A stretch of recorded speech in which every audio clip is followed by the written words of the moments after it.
business lending, Shannon Strait with the City of Minot, and he's an entrepreneur, Alan Walter representing MADC in Ward County, Josh Wolski, City of Minot, also an entrepreneur, and then Megan Laudenschlager with Strength and ND. So it was a smaller group, and we just had our 2 meetings, but we'd love to expand if anybody else wants to get on the committee and help us with some of these discussions and identifying other resources. So I would take one question, just one, just kidding, just Shannon's question.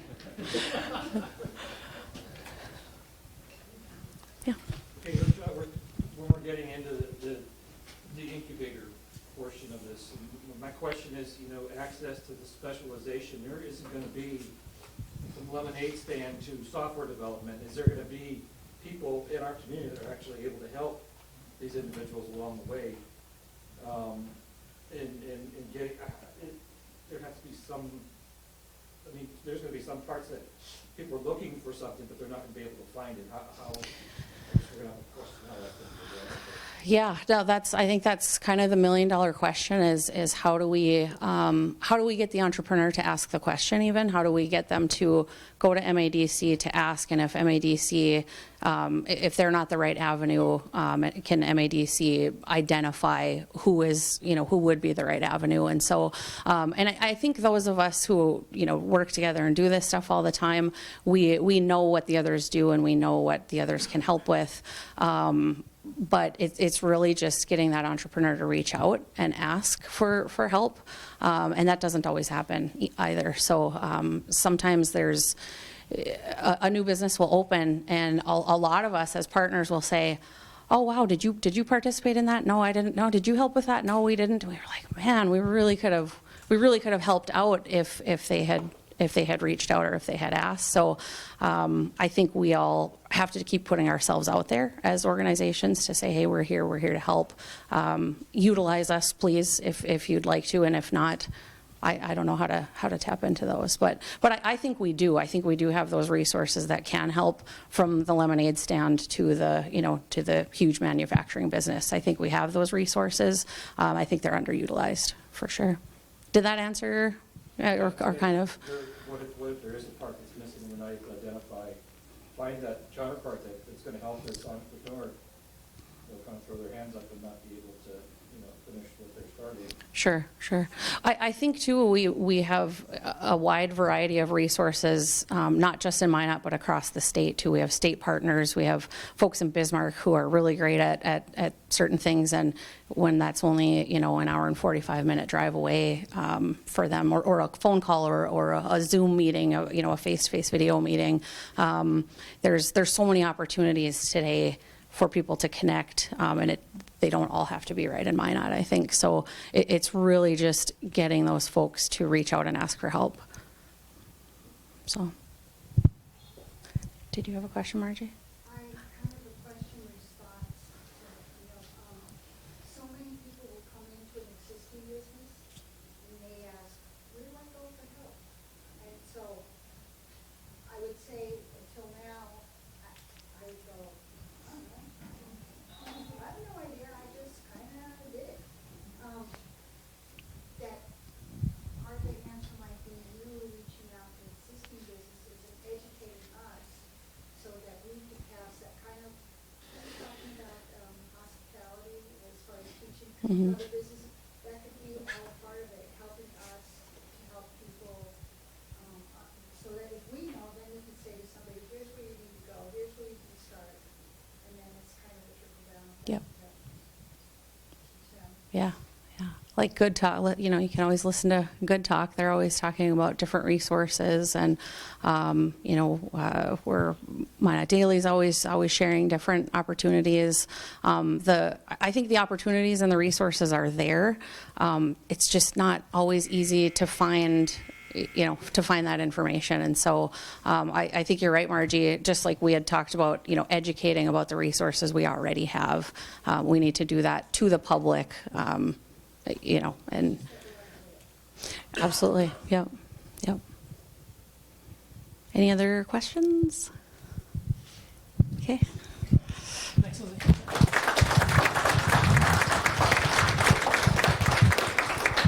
Thank you, Lindsay. Appreciate that.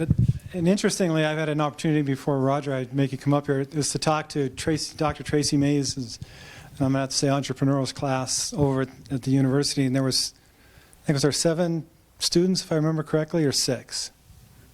Anyway, each of them, you know, are headed down the road 5. Do you know which class I'm talking about, Chuck? I have no idea. Dr. Tracy, Dr. Garrett was in there. It must be their last class. But anyway, the discussion with them was, you know, what's your next step, and how are you going to move forward? And, you know, and each of them kind of looked at me with a blank look on the face. And Garrett, I said, well, you know, what are your plans? He said, well, I'd like to go to New York and get involved in social media. I said, well, have you talked to anybody in New York about that? Well, no. And I said, well, I'll tell you what, I've got 2 contacts in New York City. Would you like me to put you in touch with them? He's like, you know, really? Would you do that? And I said, of course. And I think that's all of us in this room, you know, to your point, Lindsay, have that opportunity to help those people to move forward. You know, it's just a matter of asking them and questioning them, what can I do to help you? And they're kind of like, yeah, you can do that. So you know, I introduced Garrett to Molly Beck, who is actually wrote a book called Reach Out. She's married to Colin Beck, who's a Minot High grad. They now live out on the West Coast. She travels all over, used to work for the Hearst Corporation. He's made contact with her, with helping him get to New York City to find an ad agency or somebody to work for. So those are the kinds of things we can do as citizens to help all our entrepreneurs as we move this project forward. So anyway, Roger, as you stood up earlier, now you can get up and come after it. Roger's going to wrap it all up as we talk about the Downtown Technical Committee, and I'll turn it over to you. Thanks. They always say they leave the best for last. That's not true tonight.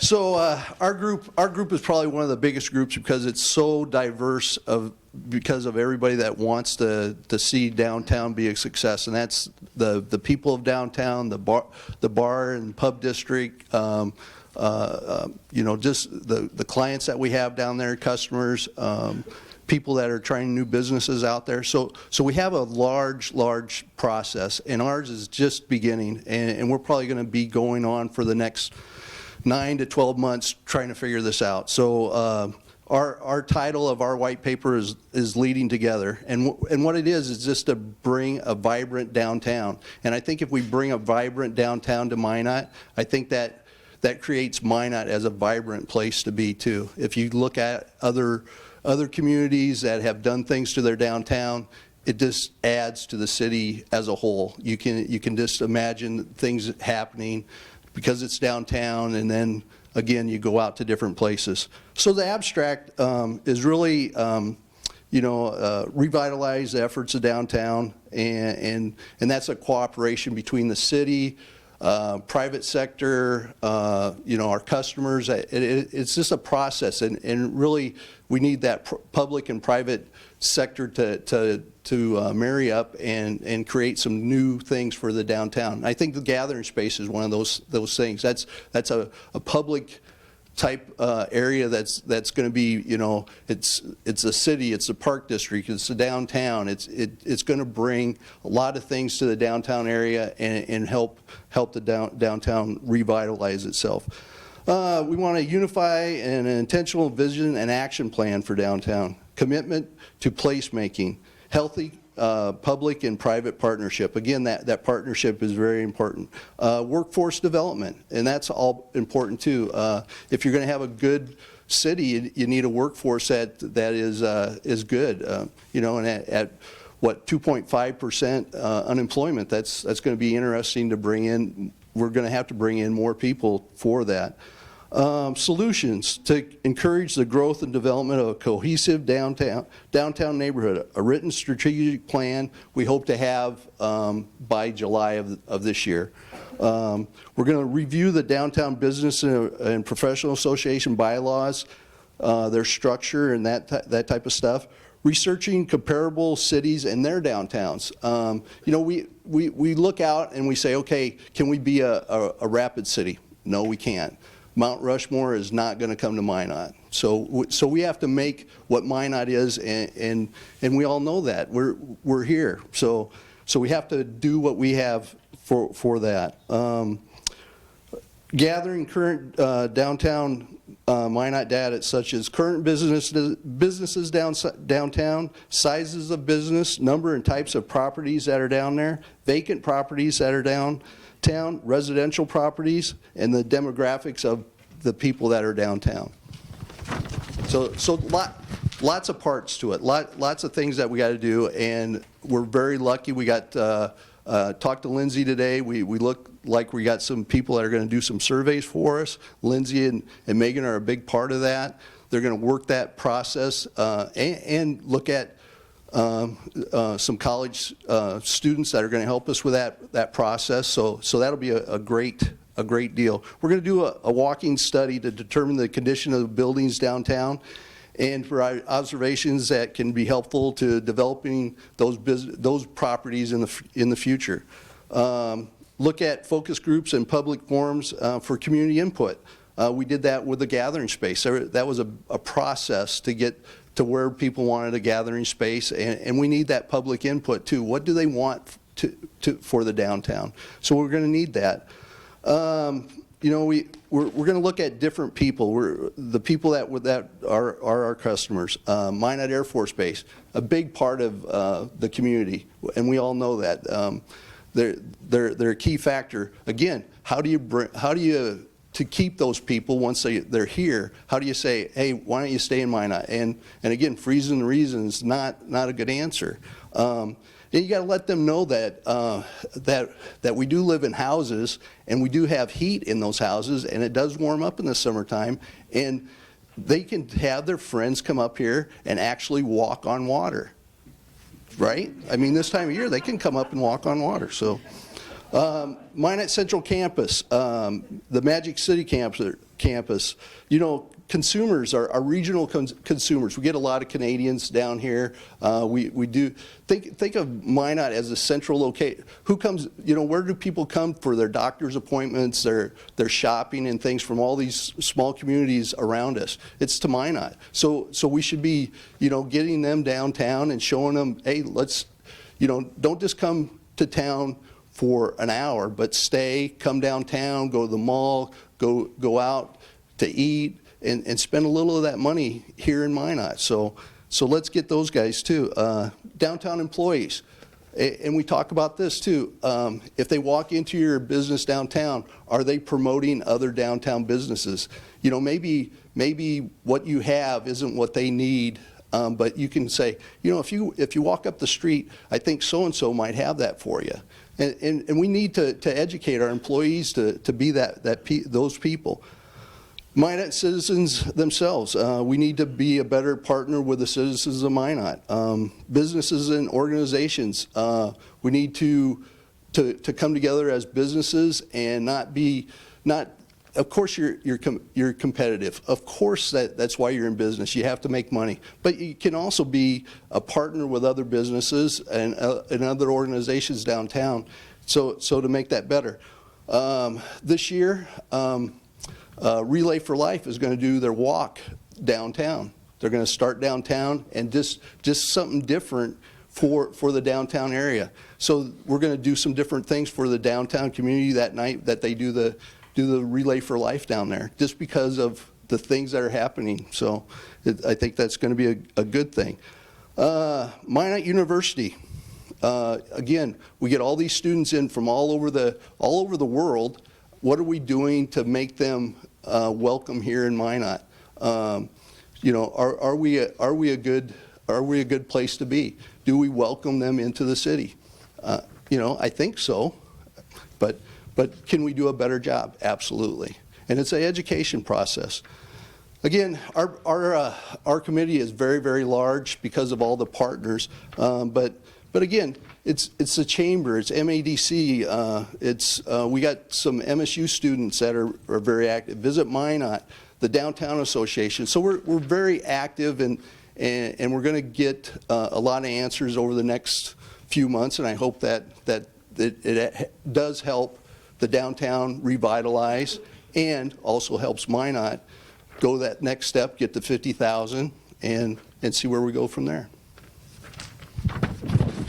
Do I got time for jokes, Tom? Your own risk. No, thanks. Questions?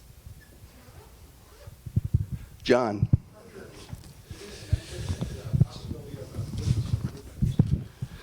I didn't. I thought you did. We, okay. I don't know. A business improvement district would be a good thing for a lot of reasons. Again, that falls on that partnership with the city and the private sector of downtown to consider, okay, what's the buy-in from the business owners and the actual building owners of downtown to make the bid district so that different things can be processed. Snow removal is a big thing. A lot of times that's a partnership that's been very successful over the last couple of years with the city. But if we privatize that, you know, this time of year, that would be taken care of, and that would be done, paid for by the businesses downtown through like an assessment process, which means taxes. How's that, John? How about maybe a development director, marketing director? Yes. Are you interested? So, yes, and during different phases of this, and we're going to get to that point, is we will need. Right now, the Downtown Association is ran by volunteer business owners. They're trying to do the best that they can while still doing their jobs or owning their businesses, and that gets to be very difficult. You're always looking for volunteers to help out with that. So what you really need, and we're going to look at that, is you need a director down there and a marketing person to do that, and maybe that's a partnership with Visit Minot or the Park District that we can help, we can all meet in the middle and do that all together somehow. But yeah, there's going to have to be that person that can do that and get all the wagons in a circle and stuff. Yes, ma'am.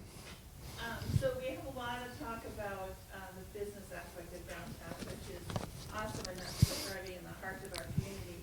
What are we looking at as far as getting people downtown for other than 8 to 5 type of things? Where's the arts and culture coming into downtown, or is there no plan or desire for it? No, absolutely. There's art. We want arts downtown and culture downtown. I'm a pretty cultured kind of guy, so I really like that. I am, Tom. So, but we do, and that's part of that gathering space type thing too, is to do different events down there, whether that's arts in the park or whatever that could be, to do that type of thing, and we want a partnership with those type of events too, whether that's concerts down there, just different events that will come up because of that, And it is in the white paper. You should have read the white paper before you came. It is. Trust me. Any other questions? Thanks, Roger. Thank you.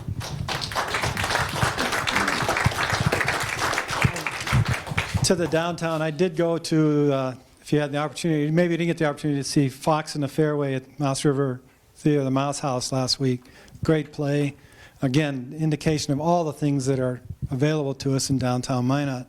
And I just got a couple of things to say. First of all, I want to thank everybody in this room, because I think all of you have been part of this process, and it's been lengthy. As I looked at it, I attended usually the initial meeting, then walked away, let the groups go forward to put their white paper together, to keep my thoughts and input away from it.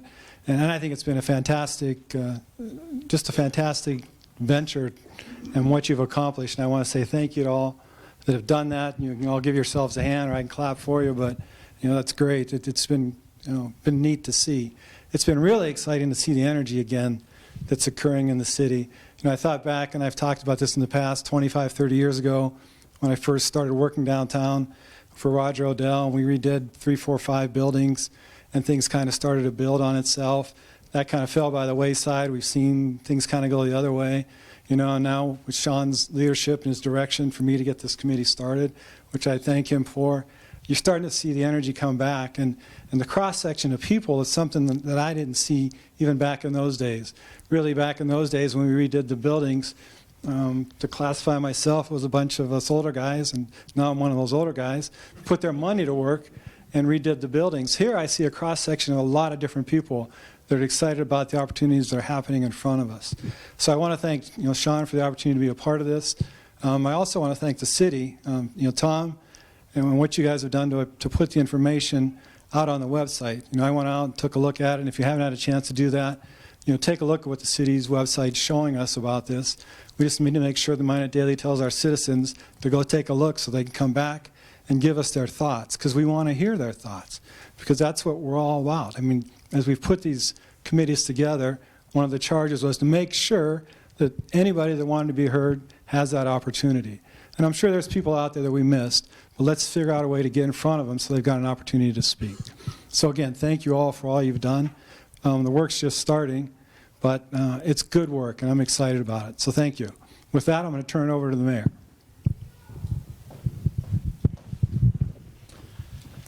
Thank you, Tim. How about a round of applause for Tim for helping facilitate all of this as well. Thank you, Tim. I appreciate it. Well, as Tim said, the work is far from over. Actually, it's, again, just beginning, I think, in this next step.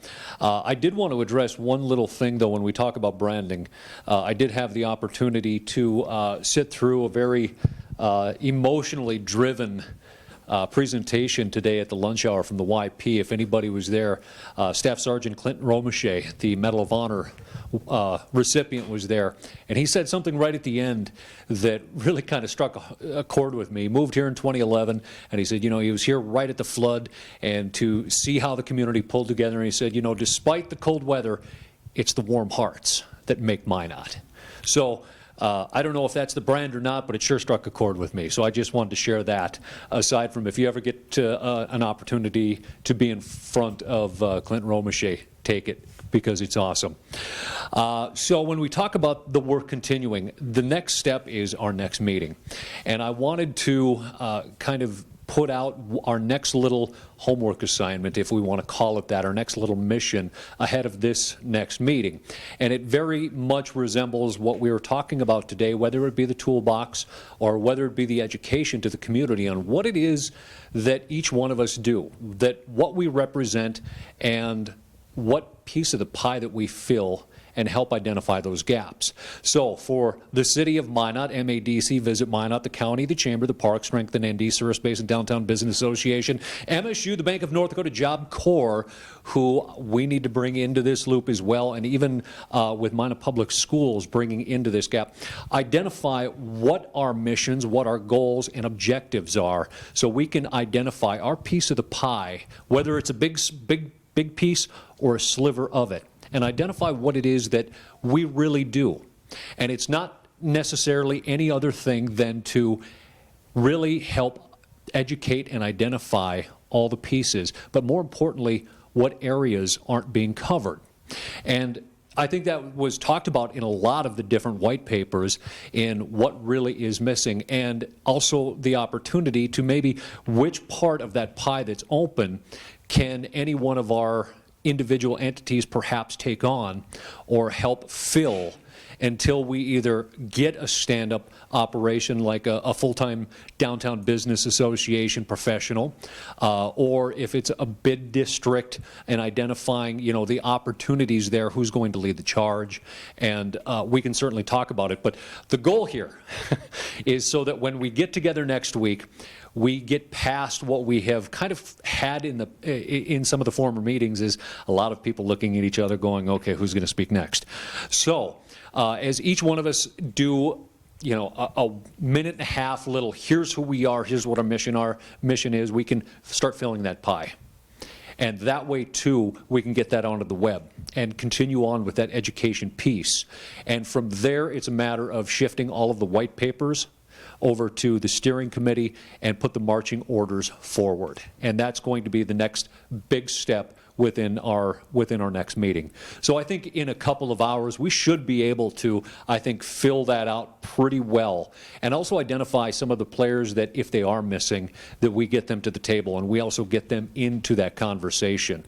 And also, if anybody has any other ideas as we come into the next meeting on pieces that we haven't addressed, the last thing that I want, and I think that the last thing that anybody wants here, is any one of these areas to lose steam. I can certainly see, as Roger had put it, this is just the beginning. We have a lot of work, whether it is the Downtown Business Association, whether it be the branding, whether it be the toolbox identifier, to help continue to push this forward so that as we do move forward down the road, we continue to hit that next benchmark and keep this momentum and keep that excitement and the cross-collaboration